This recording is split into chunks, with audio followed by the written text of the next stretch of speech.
So, is the Parkhurst 618 last, is it ugly or is it beautiful? Hi everybody and welcome to David's Garage. Today I'm going to be doing an unboxing of this new boot that I just got from Parkhurst. It is their Richmond Stitchdown boot in Saddle Waxy Commander on their 618 last.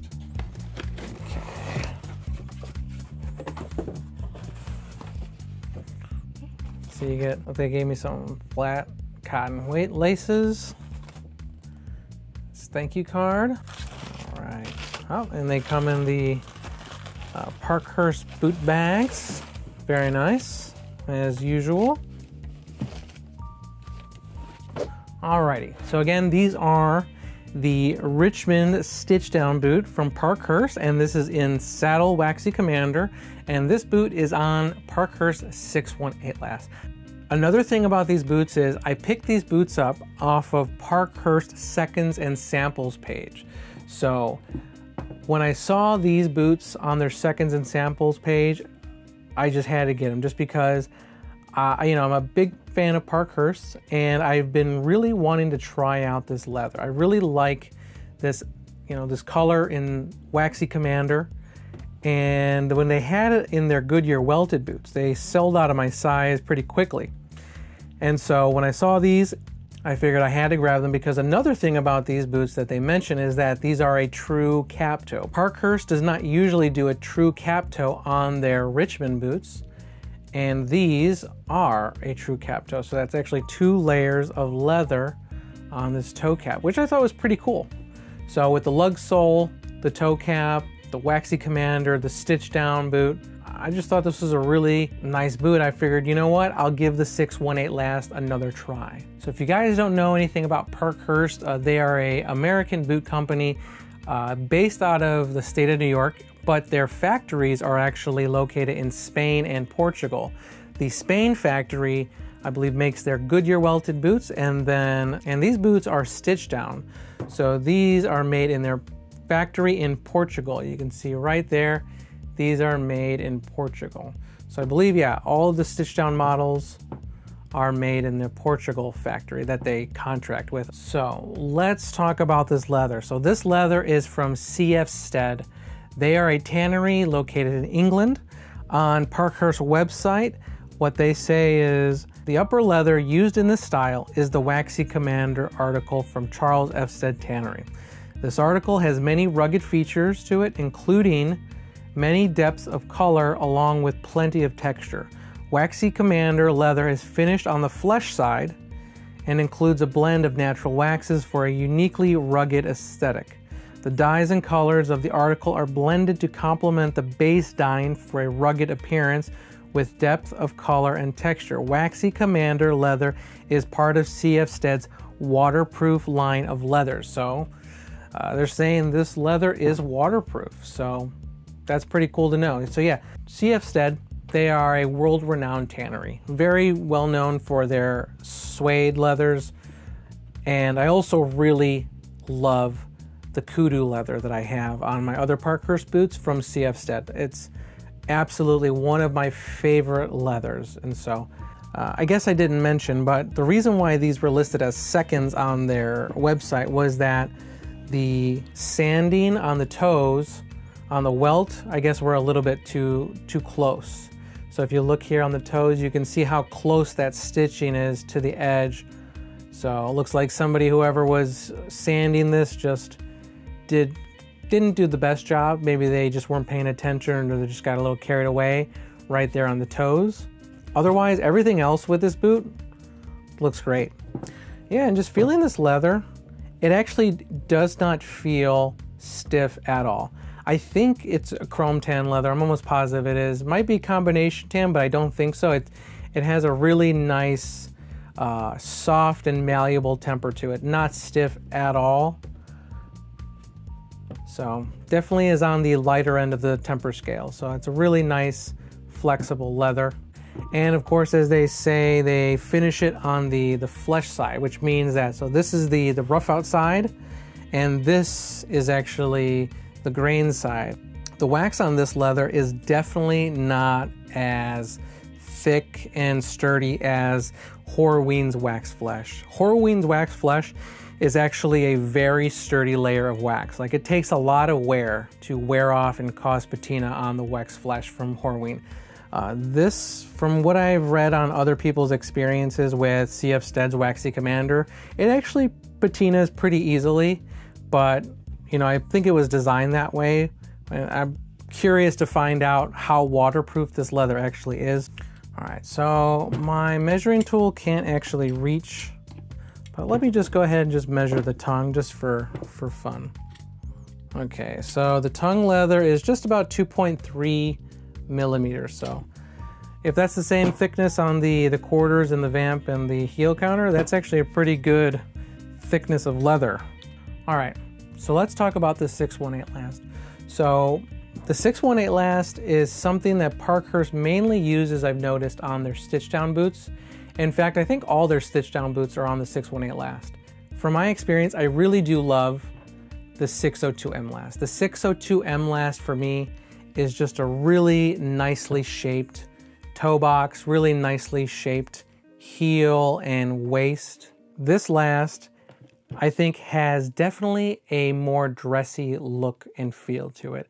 And the reason why I think the 618 last is comparable to Grandstone's Leo last is because the toe box for the 618 last definitely is not as voluminous as the 602M last. I think this one right here, it actually doesn't look, it actually looks a little bit taller just because there's another layer of leather on this toe cap. So this 618 last, it was designed not just with that toe box that is a little bit wider but a little bit more tapered.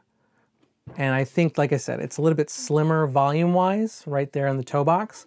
So it definitely gives it a dressier feel, but from my understanding, the 618 last is actually slimmer in the heel, a little bit slimmer in the waist, and then actually is wider in the toe box, I guess, compared to the 602M last. So you do get a really nice feeling in this 618 last. I do like this 618 last. My foot definitely feels nice and locked in. The 618 last, it still fits me nicely in size 10D. It's just something that I prefer the 602M last over the 618 last. So these boots are double row Stitchdown construction. So you can see that this is 270 degrees, so that stitches start here, they go all the way around, and they stop right here on the other side. So it's not 360 degrees. And you can see there's the two rows right there. Definitely has not a super high SPI like Viberg, but I still think Parkhurst does a wonderful job with their finishing and construction overall. I love Parkhurst. They're such a good value. And you can see underneath on the bottom, there's only one row of stitching. Oh yeah, you can really see how close they sanded it right there. The reason why they only have one row of stitching here on the bottom is because they have two leather midsoles. You can see it right there. There's two layers. You can see the outer row of stitching goes all the way to the bottom, the outsole, and then this inside row of stitching only goes to that first midsole. I guess that's if you do get these resoled, the cobbler only has to remove one row of stitching, and then they can replace that midsole and outsole, and then they only have to replace the outer row of stitching. So I think that's why they do that. And I think I may prefer Stitchdown just barely over Goodyear welting. They both have their pros and cons. Stitchdown, I think it's more difficult for cobblers to resole just because, you know, they have to be careful to find the same holes in the uppers leather, because if they turn this part of leather into Swiss cheese, I mean, that boot's done, because that is the uppers leather. Because not all boots can be, you know, rebuilt, and they can change out these, the vamp leather. So these boots are built on Parkhurst proprietary lug sole. You can see that they have two leather midsoles, and then you got two lifts of leather in the heel stack. And then on the inside of the boot, you do have a leather insole, and you have a sock liner just over the heel section of that insole. On Parkhurst website, it says that they do have leather heel counters and they do have a steel shank. And then also the boot is gusseted up until the 4th eyelet, so that's nice. And the steel shank, it just gives your boot support right here over this area that's not touching the ground. So let's see, from the very top to the very bottom, this boot is just about 7 inches tall. And then if you go from the very top to the top of that first midsole, the boot is just about 5 3/4 of an inch tall. So not bad. And then if we measure, let's see, all the way to the very top from the inside, this boot is just about 5 inches tall, just barely over 5 inches tall. This heel, so from the outsole down, the heel is just about 3/4 of an inch. But obviously if you include all the midsoles all the way down to the very bottom, this heel is just about 1 1/4 inches. These midsoles, looks like they're pretty thin, but let's see, they're about 2 millimeters thick each. So about 4 millimeters total with both. So not bad. That's definitely a good amount of leather for those midsoles. I mean, overall, so that's not bad at all. You know, I gotta be honest, I knew purchasing these boots that, you know, they were seconds, and they did state because they were sanded a little bit too close right there on the front edge.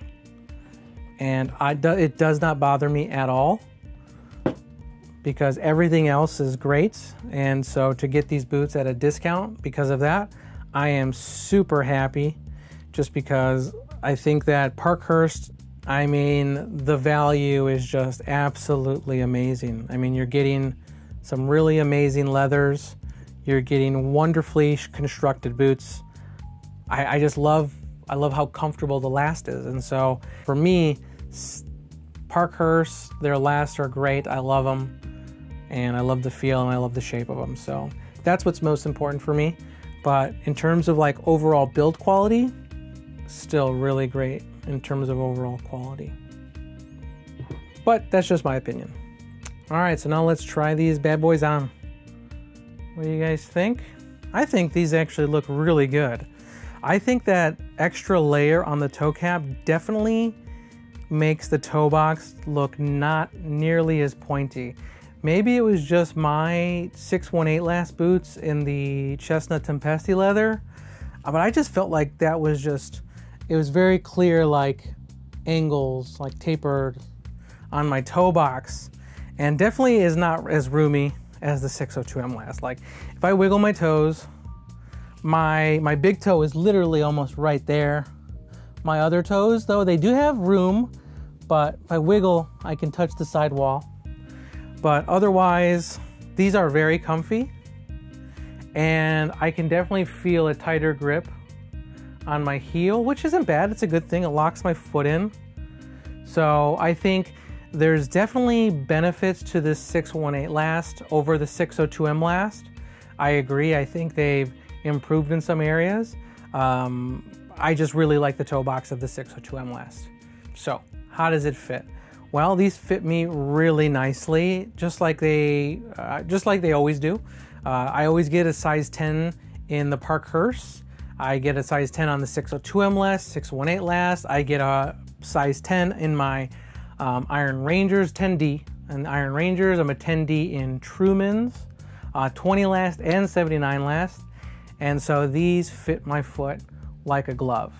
The arch support isn't, you know, super high, but I do like how it's a little bit slimmer in the waist, so it does hug my waist right here nicely. It's, you know, it's like a nice handshake. I like that. It's a nice firm handshake. So it does feel good in terms of arch support. It's probably better than average. The overall comfort, well, I've said it before, I'll say it again. Parkhurst boots, they are just very, very comfy out of the box. I can wear Parkhurst all day, every day, and my feet won't feel bad or uncomfortable. The only Parkhurst boot that actually made my foot feel like, oh man, this is actually like taking some break-in, is the rust leather. That full veg tan rust leather, it's, to this day, it's one of my stiffest leathers I have on any boots or footwear. Do I have any concerns? Well, you know, I got these at a really good price because these were seconds because of the sanding on the front of the toe right there on that welt, or that's, you know, the stitching. But that doesn't bother me at all. You know, if that's all that made these seconds, I'll gladly take the discount. I think that I really probably don't have any concerns. If anything, I am super happy with the shape of the toe box just because this extra layer of leather, because this is a true toe cap. I'm definitely not gonna wear these for work. Yeah, maybe I might wear them for work for a few days just to try them out, you know, put them through the paces. But I know this is just a casual heritage boot, but these are an extremely well-made heritage boot, and I really do like Parkhurst. So do I have any concerns? No, I don't have any concerns. If you guys want me to bring you updates on these boots, please let me know down in the comments below. If you guys love or hate this Waxy Commander leather, let me know down in the comments below. I'll tell you the truth, I think I prefer Horween's Wax Flesh over Waxy Commander, but you know, this is my first Waxy Commander, so maybe I'll change my mind after wearing these boots. So that's all I have for you guys today. I really do appreciate you watching, and I will see you on the next video.